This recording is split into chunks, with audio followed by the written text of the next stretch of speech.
Assalamualaikum warahmatullahi wabarakatuh. Berjumpa lagi dengan saya Anita Dewi Utami.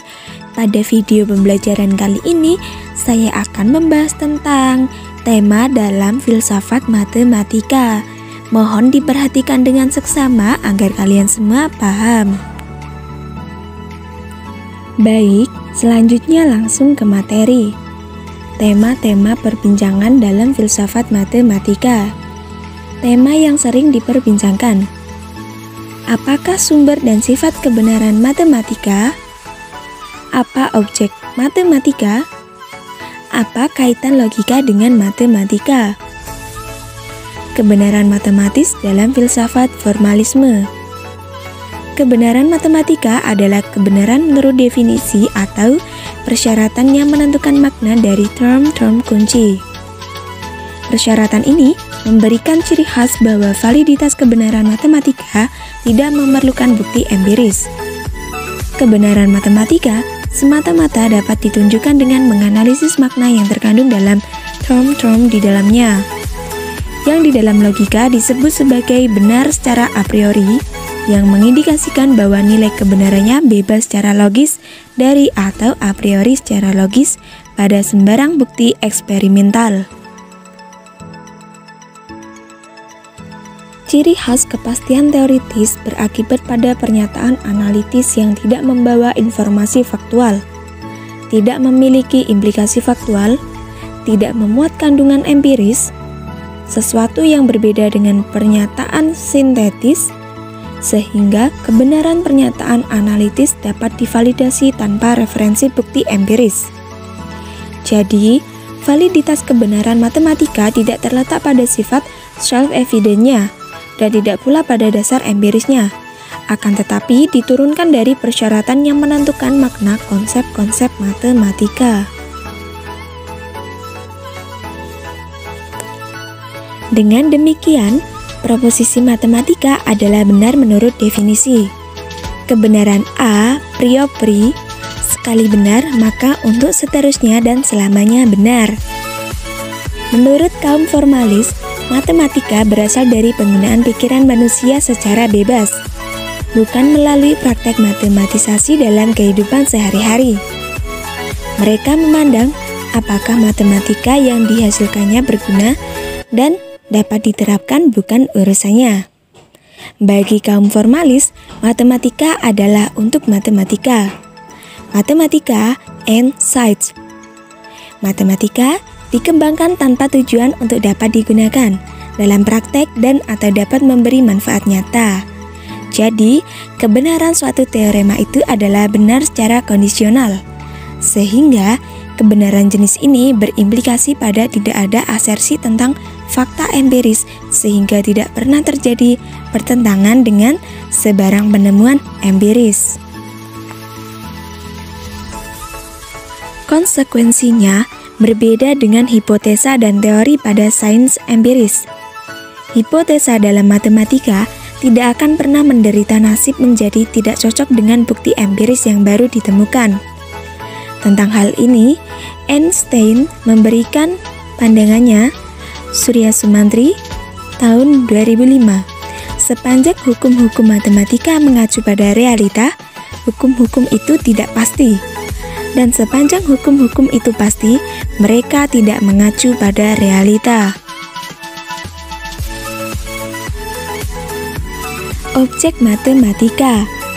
Menurut Cagney, secara garis besar ada dua macam objek yang dipelajari siswa dalam matematika, yaitu objek-objek langsung, direct object, dan objek-objek tak langsung, indirect object.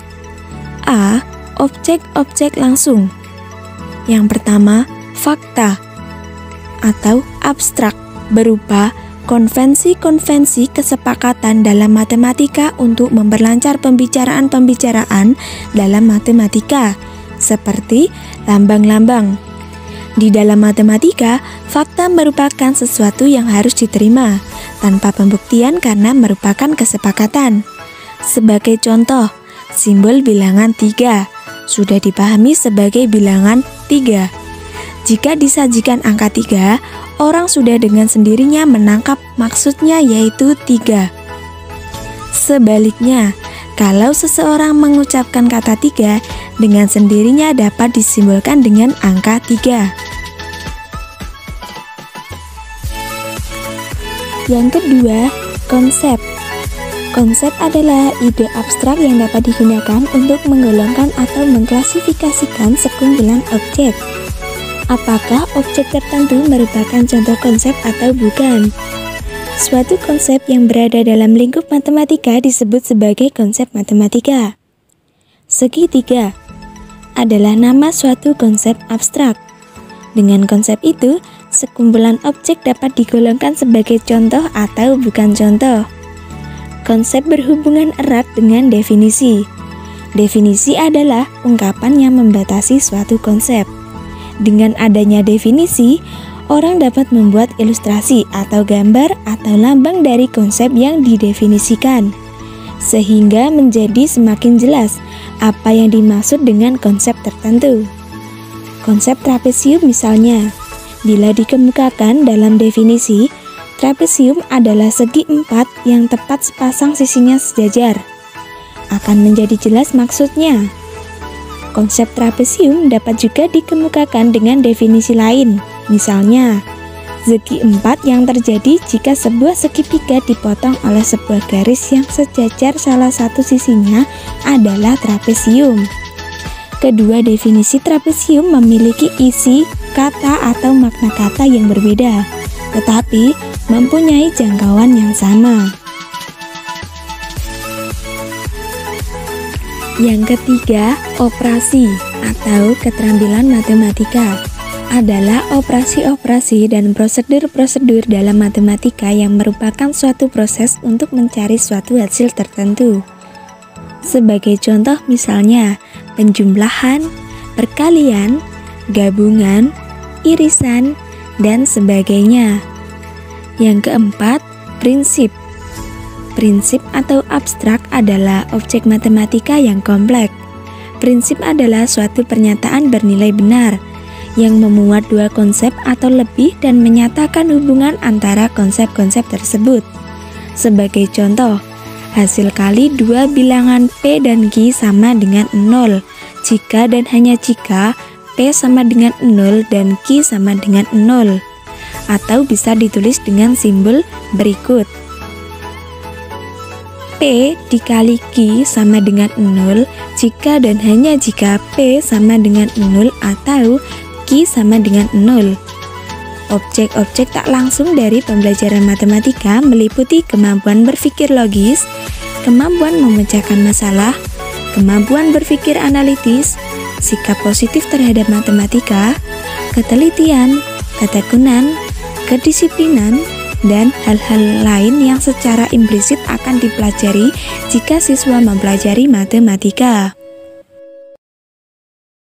Kaitan logika dengan matematika. Matematika mendapatkan momentum baru dari peradaban Yunani yang sangat memperhatikan aspek estetik dari matematika. Dapat dikatakan bahwa Yunani lah yang meletakkan dasar matematika sebagai cara berpikir rasional dengan menetapkan berbagai langkah dan definisi tertentu. Bagi dunia keilmuan, matematika berperan sebagai bahasa simbolik yang memungkinkan terwujudnya komunikasi yang cermat dan tepat. Matematika dalam hubungannya dengan komunikasi ilmiah mempunyai peranan ganda. Kata ver yakni sebagai ratu dan pelayanan ilmu. Sebagai ratu matematika merupakan bentuk tertinggi dari logika, sedangkan pelayanan matematika memberikan sistem pengorganisasian ilmu yang bersifat logis serta pernyataan dalam bentuk model matematika. Matematika bukan saja menyampaikan informasi secara jelas dan tepat, namun juga singkat. Dalam bahasa verbal, rumus ditulis memerlukan banyak kalimat, di mana makin banyak kata yang digunakan, maka makin besar pula peluang untuk terjadinya salah informasi atau salah interpretasi. Dan jika bahasa matematika cukup ditulis dengan model yang sederhana sekali, matematika memiliki ciri yang bersifat ekonomis dengan kata-kata. Matematika tidak bersifat tunggal, melainkan jamak seperti logika. Ilmu ukur non-Euclid. Mulanya hanya bersifat akademis. Ada dua sistem ilmu ukur, yaitu ilmu ukur Euclid atau ilmu ukur non-Euclid. Rudolf Carnap pada tahun 1931. Konsep matematika dapat diturunkan dari konsep-konsep logika dengan melalui batasan-batasan yang jelas. Dalil-dalil matematika dapat diturunkan dari aksioma-aksioma logika dengan berantara deduksi logis secara murni. Menurut Bertrand Russell, logika adalah masa muda matematika dan matematika adalah masa dewasa logika. Baik, sekian materi dari saya. Kurang lebihnya mohon maaf dan terima kasih. Semoga bermanfaat dan sampai jumpa pada video-video selanjutnya. Stay safe and healthy semuanya. Semangat selalu. Wassalamualaikum warahmatullahi wabarakatuh.